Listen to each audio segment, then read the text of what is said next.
ninjas. So in this video, we're going to go over adding a new page with a form to allow the user to create new books. So we're really on our way to building complete full stack applications.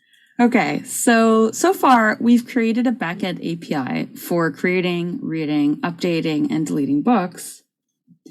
We were also able to show the user the info about a particular book, as well as render a page with all the books from the database. So now we're going to build a new route, books/new, to render a page with a form so users can create new books. Believe it or not, you can already do this, putting together the skills you've learned so far. In our API, to create a book, we needed to have request parameters in our controller to receive the data from the request. In this case, we used Postman to include each field input for the book in the body of the request, since we're sending a post request. Next, we were able to use those arguments, title, description, language, and pages to create a new book object and save it to the database.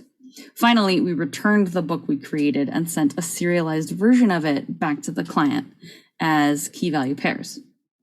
So APIs are useful for exchanging information with other applications, in this case Postman, but we also want the end users, the people visiting your site, to be able to create books in the same way Postman or other applications can make calls to your endpoints. So we'll now allow our users to enter information on our site through a form. You've already practiced sending form data in other assignments.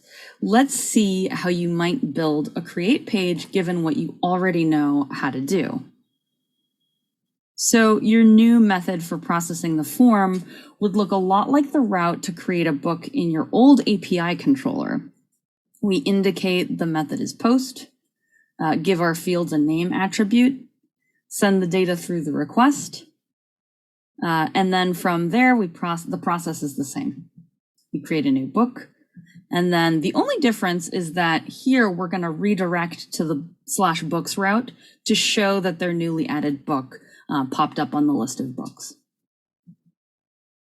So don't forget, we'll need to show the new page.